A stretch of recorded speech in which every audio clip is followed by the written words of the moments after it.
High नमस्ते, स्वागत छ तपाईहरुलाई। आज हामी डेटा सेटमा यो रोहरु मुभ गर्दाखेरि कसरी फ्रिज गर्ने भन्ने कुरा हेर्न गइरहेका छौं।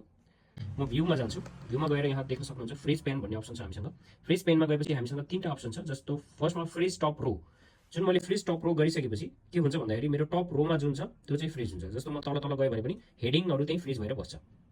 तर म राइटमा गए भने मेरो इन्भोइस नम्बरहरु हाइड हुन्छ। यसलाई अनफ्रिज गर्न फेरि त्यही जाने र अनफ्रिज गर्ने। हामीसँग अर्को अप्सन छ फ्रिज फर्स्ट कोलम। यदि हामीले फ्रिज फर्स्ट कोलम गरिसकेपछि के हुन्छ भन्दाखेरि हामीसँग जस्तो यहाँ देख्न सक्नुहुन्छ इन्भोइस नम्बरहरु मुभ हुँदैन, अरु सबै डेटाहरु चाहिँ मुभ हुन्छ। तल गयो भने हेडिङहरु हाइड हुने प्रब्लम हुन्छ। सो कोलमलाई फेरि हामी अनफ्रिज गर्छौं र हामीसँग अर्को अप्सन छ freeze row and column together. So यसमा के हुन्छ भन्दाखेरि तपाई जुन सेलमा हुनुहुन्छ त्यो भन्दा माथिको र त्यो भन्दा लेफ्ट साइडको चाहिँ फ्रिज हुन्छ। जस्तो मैले यहाँ B3 मा हाइलाइट गरेको छु, यदि मैले त्यहाँ फ्रिज गरे भने मेरो रो 2 र कोलम A चाहिँ फ्रिज हुन्छ। जस्तो मैले यहाँ गएर यसलाई फ्रिज गर्दिए।